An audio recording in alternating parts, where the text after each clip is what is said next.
In 1989, Roadhouse became a cultural icon with its breathless action scenes, brutal bar fights at the Double Deuce, and the unforgettable performance of Patrick Swayze as the legendary Dalton. More than 3 decades have passed, and the film still lives on. But many of its cast members have faced tragedies so devastating they're hard to believe. In this video, we uncover the shadows, honor the legends, and explore the truths behind the cast of Roadhouse. Don't forget to like and subscribe. Let's go. Patrick Swayze as James Dalton.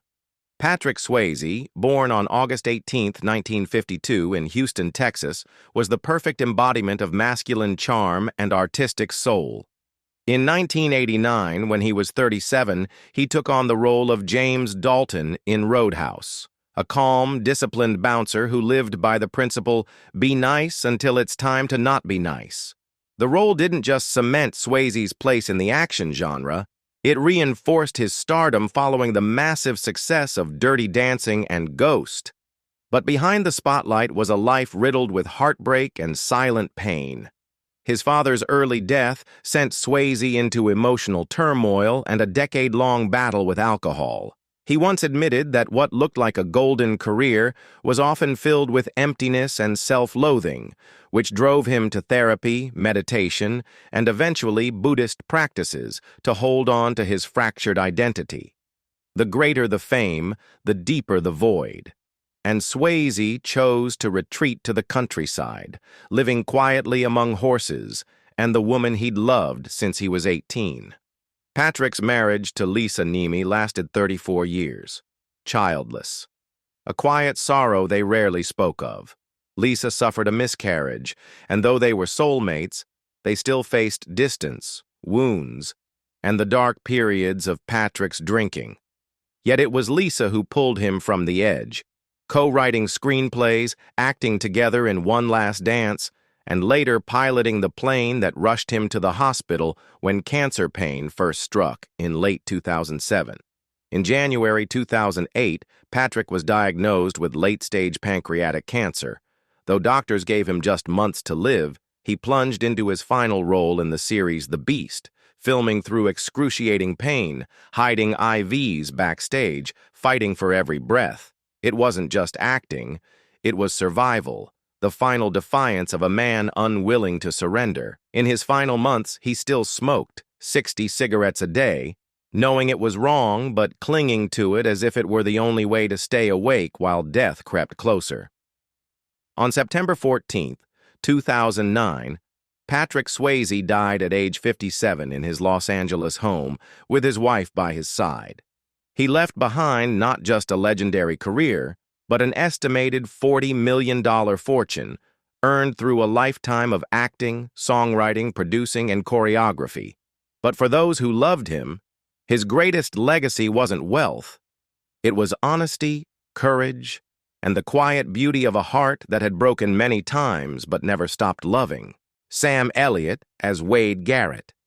Sam Elliot was born on August 9, 1944. In 1989, when he was 45, he portrayed Wade Garrett in Roadhouse, a seasoned bouncer, loyal mentor, and the unshakable moral compass for Patrick Swayze's Dalton. Though the role was brief, it left a deep impact thanks to Elliot's world-weary charisma and Wade's tragic, brutal death at the hands of the enemy. Few know that Sam grew up in a household marked by tension, with a father who fiercely opposed his passion for the arts. When Sam was in his early 20s, his father died suddenly of a heart attack, a turning point that led Sam to drop out of college and pursue the very career his father had forbidden, acting. That loss forged in him a steely resolve, but also left a silent wound that would follow him into every thoughtful, stoic character he played.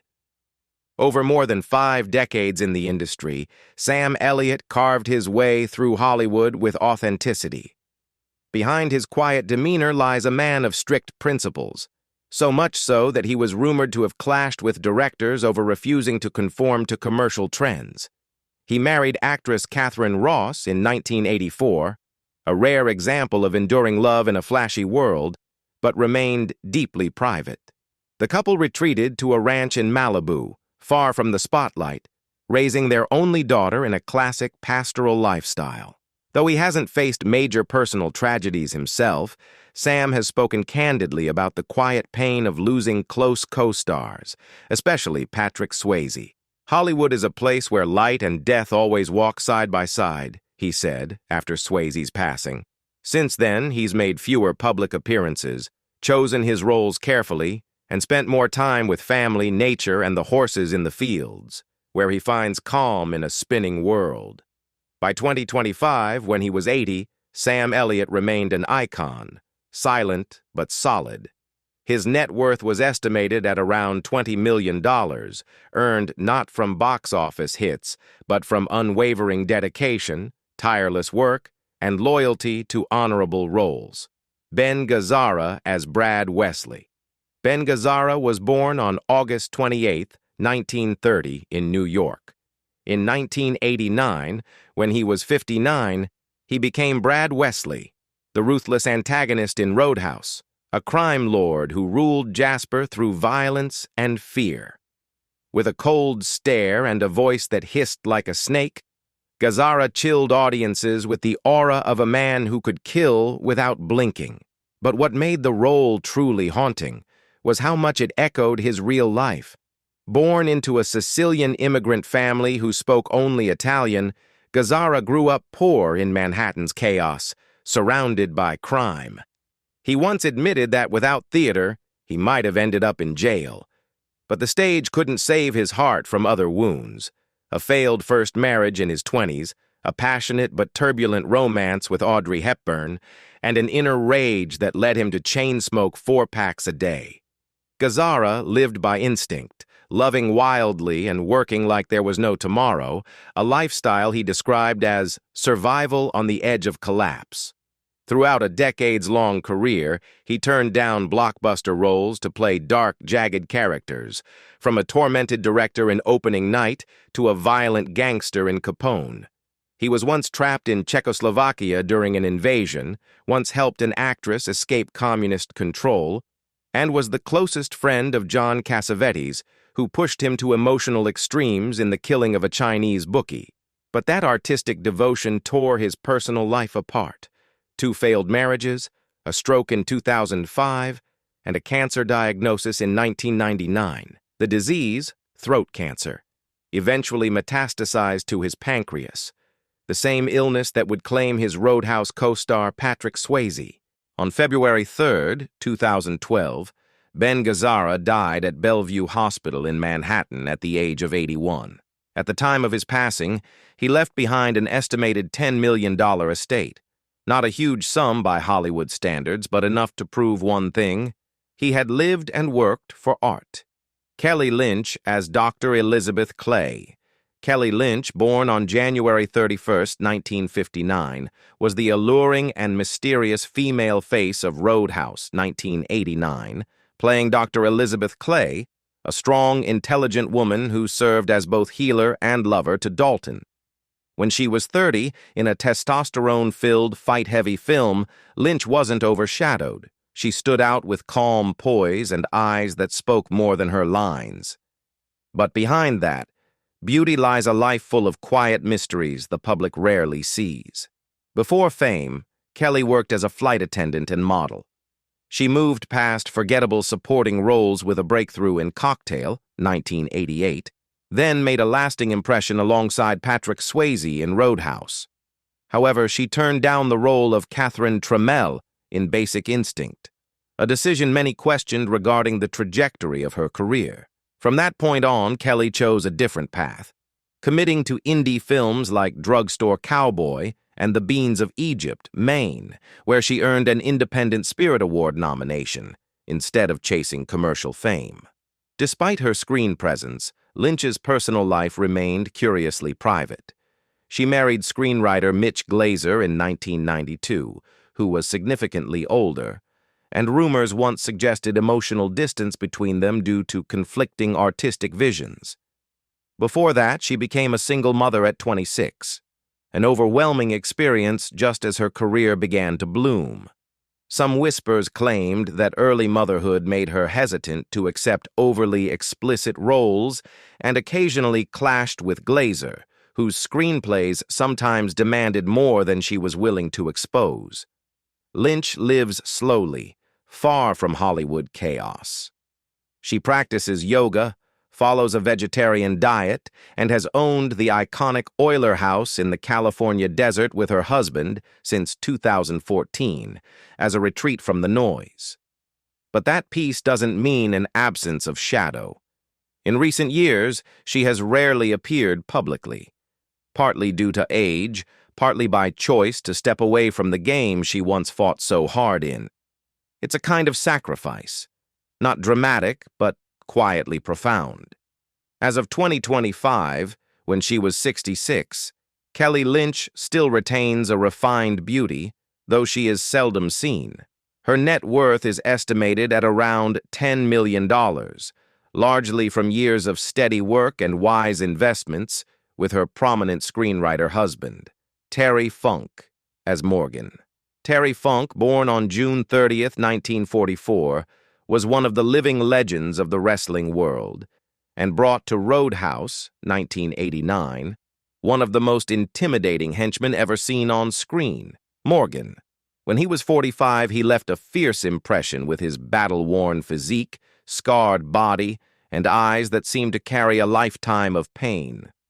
Viewers didn't need much dialogue to understand. He wasn't acting, he was being. Born into a wrestling dynasty, Funk stepped into the ring in 1965 and lived his life amid roaring crowds and blood-soaked arenas. But those fiery years came at a slow, brutal cost to his mind and body. Matches ended with barbed wire wrapped around his arms, bones broken, and wounds so deep they had to cut him out with bolt cutters. At one point, doctors warned that another match could leave him unable to walk, but Funk didn't listen, because the ring was the only place where he still felt alive. Funk's private life had its share of tragedy. He married his lifelong partner Vicki Ann in 1965, and they spent over 5 decades together amid constant tours, late-night ER visits, and unhealed bruises. They once owned a ranch in Texas, hoping for a peaceful retirement. But Vicki passed away in 2019, leaving Funk alone in a house now filled only with memories and echoes of laughter, long gone. In his final years, Funk battled dementia and Parkinson's, devastating consequences of a career built on physical punishment. At times, he couldn't remember teammates' names or even where he was. Friends worried, tributes were held, but Funk stayed defiant, still appearing at indie shows, still wrapping his wrists, still stepping out under the lights. He passed away on August 23, 2023, at age 79, quietly and far from the spotlight, leaving behind a modest estate of about $2 million. Kevin Tyge as Frank Tillman. Kevin Tyge, born John Kevin Fishburne on August 13, 1944, in Los Angeles, California, took on the role of Frank Tillman in the action film Roadhouse in 1989. When he was 45, he played the owner of the Double Deuce Bar in Jasper, Missouri, a man determined to clean up his chaotic venue and turn it into a safer, classier establishment. To do so, he hires the legendary bouncer Dalton to take on the local crime syndicate led by Brad Wesley. Tyge's life wasn't limited to the screen. It was marked by personal challenges. After earning his MFA in acting from the University of Southern California, he was drafted into the U.S. Army. A finger injury led to his reassignment to Fort Knox rather than Vietnam, a twist of fate that spared him both physical and emotional trauma. His breakout came with the role of Roy DeSoto in the TV series Emergency, 1972 to 1977, helping introduce pre-hospital emergency care to mainstream audiences. But transitioning from television to film proved difficult. He once spoke of the uncertainty and pressure of entering a new medium, which pushed him to work relentlessly to earn respect. Personally, Tyge went through a divorce from Mary Lou Seaman, with whom he shares a daughter, Jennifer Tyge, now an actress herself. He remarried in 1985 to artist Rebecca Fletcher and moved to Skagit County, Washington, finding peace after years of turbulence. As of 2025, when he was 80, Kevin Teague remained active in the arts, especially in Seattle theater. With a net worth of approximately $2.5 million, he stands as a testament to resilience and unwavering passion for performance. Red West as Red Webster. Red West, full name Robert Jean. Red West was born on March 8, 1936, in Memphis, Tennessee. When he was 53, he played Red Webster in Roadhouse, 1989, a resilient auto parts store owner who refuses to bow to crime boss Brad Wesley. Though a supporting character, Red left a strong impression with his weary eyes and weathered presence, mirroring the real man behind the role. Few know that before his film career, Red was Elvis Presley's close friend and loyal bodyguard. But that friendship ended bitterly in 1976, when Elvis's father fired him after a string of altercations with fans in Las Vegas. Still wounded, Red published Elvis, What Happened? A tell-all memoir exposing Elvis's addiction and depression. The book was released just 2 weeks before Elvis's death, branding Red as a traitor in the eyes of many fans. That stigma followed him to the end of his life. Yet Red didn't break. He pivoted to acting, channeling his rugged appearance and heavy soul into tough, brooding characters. He made his mark in shows like Walking Tall, Black Sheep Squadron, and Magnum P.I., and stunned critics with his 2008 performance in the indie drama Goodbye Solo. Roger Ebert once said, "Red's face is a roadmap of hard living, a tribute to the raw truth he brought to every role." His personal life also bore scars. He married Pat Boyd, Elvis's former secretary, in 1961, and lived quietly with their 2 children. A traumatic skull fracture during a stunt nearly killed him and forced him to quit action scenes altogether. Despite a modest lifestyle, he amassed a net worth of around $1 to $2 million, mainly from acting fees and music royalties. On July 18, 2017, Red West died at Baptist Memorial Hospital in Memphis due to an aortic aneurysm. He was 81. His death came just 2 months after his cousin Sonny West's. A haunting coincidence among men once bound by Elvis's orbit of glory and darkness. He was buried at Memorial Park Cemetery, closing a life of loyalty, betrayal, art, and quiet redemption.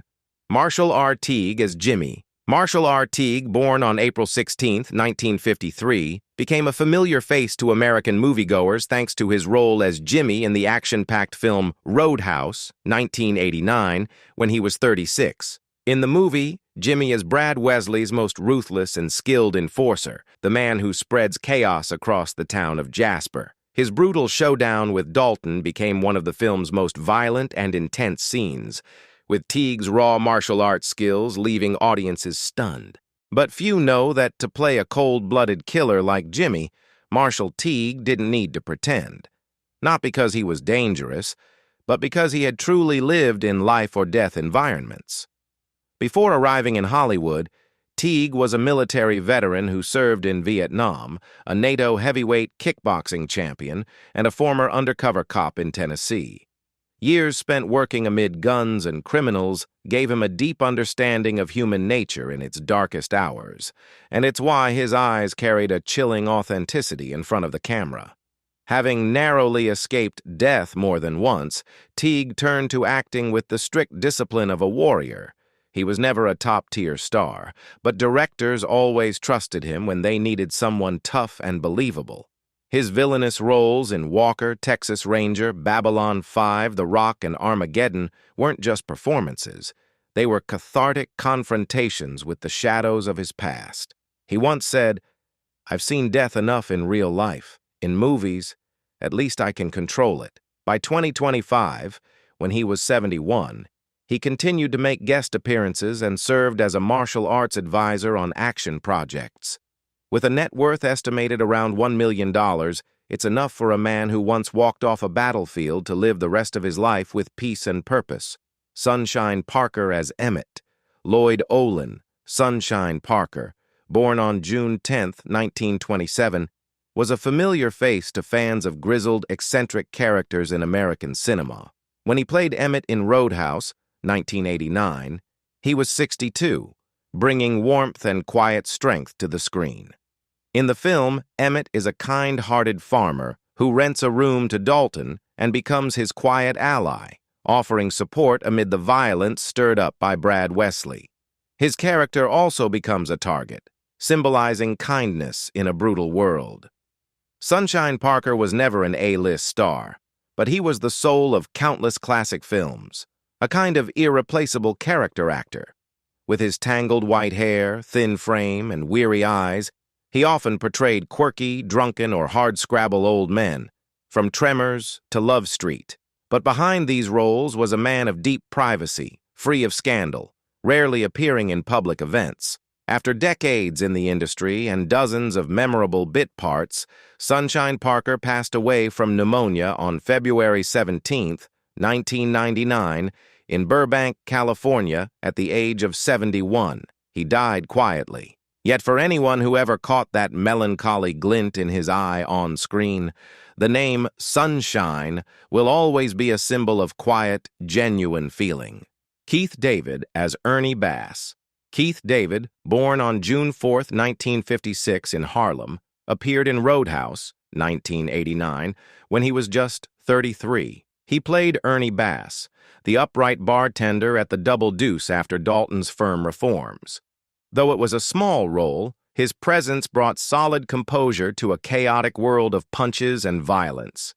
Yet behind that strong image lies a life repeatedly knocked down by fate. Keith David was the son of working-class parents in Queens, growing up amid instability and the drive to escape. After graduating from the prestigious Juilliard School, he pursued acting with both passion and hope. But Hollywood wasn't kind to a black man with a voice too deep and a face too serious.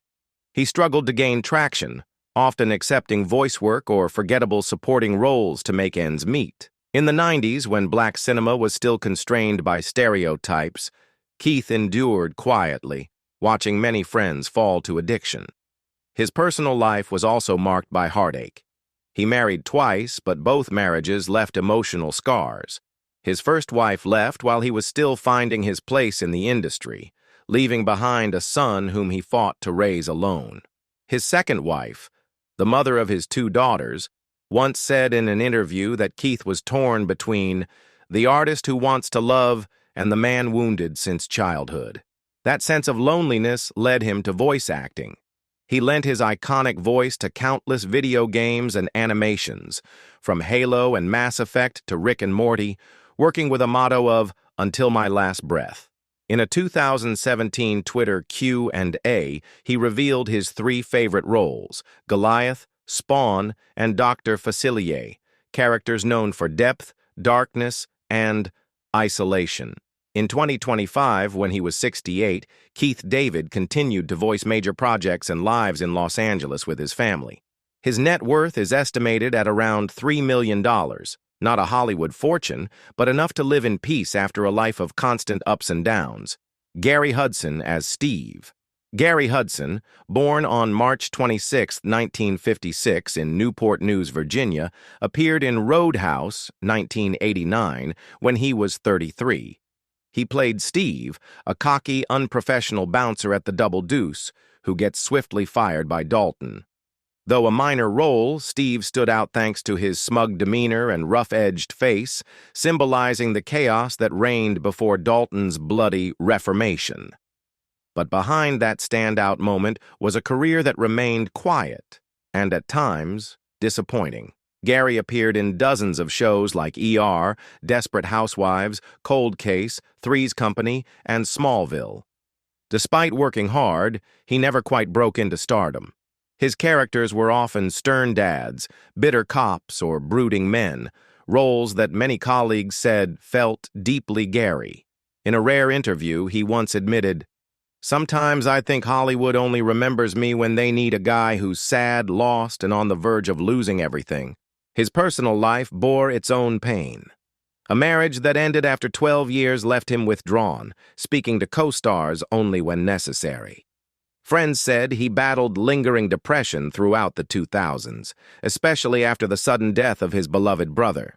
His choice to split his life between the U.S. and Canada for nearly 2 decades wasn't just about work. It was a retreat from the noise of Hollywood. By 2025, when he was 68, Gary Hudson had largely stepped away from film. He now lives quietly near the forest in northern Canada, surrounded by grandchildren he adores. His net worth is estimated at around $1 million, a modest sum compared to his contemporaries. "I'm not famous, but I'm free," he once said, and at this age, freedom is the most valuable thing. A perfect way to close the story of a man who once walked out of a blazing movie and into a peaceful life. Kathleen Wynne, born on June 29, 1964 in Santa Barbara, California, is a multi-talented actress who first caught the public's attention at just 25 years old with her role as Carrie in the 1989 action film Roadhouse. Playing a spirited and sharp-witted waitress at the Double Deuce bar, Carrie brought a touch of humor and heart to a world dominated by fists and fury. Amid the testosterone and violence, she was a breath of fresh air, graceful yet tough, resilient yet tender. Though a supporting role, Kathleen's husky voice and expressive eyes gave Carrie a memorable warmth that still resonates with audiences decades later. But Kathleen's real life was not as easy or lighthearted as the smiles she brought to the screen. After early successes in films like Murphy's Law and Witchboard, she transitioned to television, landing the notable role of Chloe Lewis on the hit medical drama ER. However, behind the scenes, the 1990s were a rocky road. A secretive divorce from a music producer plunged her into financial hardship. Struggling to pay her bills, she accepted voice acting roles, not out of passion, but to dig her way out of debt. There was even a time when she slept on friends' couches, unable to afford rent in Los Angeles, a sobering fall from the promise of early fame. Beyond acting, Kathleen is also a deeply emotional singer-songwriter. She released 2 albums, Pitch Like a Girl and Shiva, both filled with raw, introspective songs about pain, resilience, and healing. One of her tracks, Wish We Never Met, was featured on Buffy the Vampire Slayer, echoing the quiet heartbreak and personal struggles that defined much of her journey. In 1997, she found love again and remarried, this time to musician David Hart. Together, they built a blended family of 3 children, including a son adopted from Ethiopia, a testament to Kathleen's open heart and enduring desire to heal and nurture. But even in the embrace of family, peace wasn't always easy to find.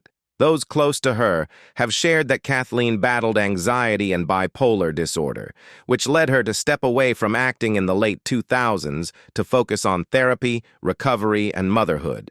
By 2025, when she was 60, Kathleen Wynne had found a quiet rhythm to life. She resides in California with her husband and children, occasionally taking on small guest roles to stay connected to her artistic roots. Her net worth is estimated at around $3 million, a modest figure by Hollywood standards, but profoundly meaningful for someone who once had nothing but her voice, her courage, and a will to survive. Our journey through the cast of Roadhouse, 1989, has taken us through heroic memories, haunting tragedies, and deeply inspiring stories. From the glow of Patrick Swayze to the lesser-known paths of his co-stars, the film lives on in the hearts of fans. Which character do you love most? What keeps Roadhouse echoing in your soul after all these years? Share your thoughts in the comments, and don't forget to like and subscribe so you won't miss the next unforgettable story from the world of cinema.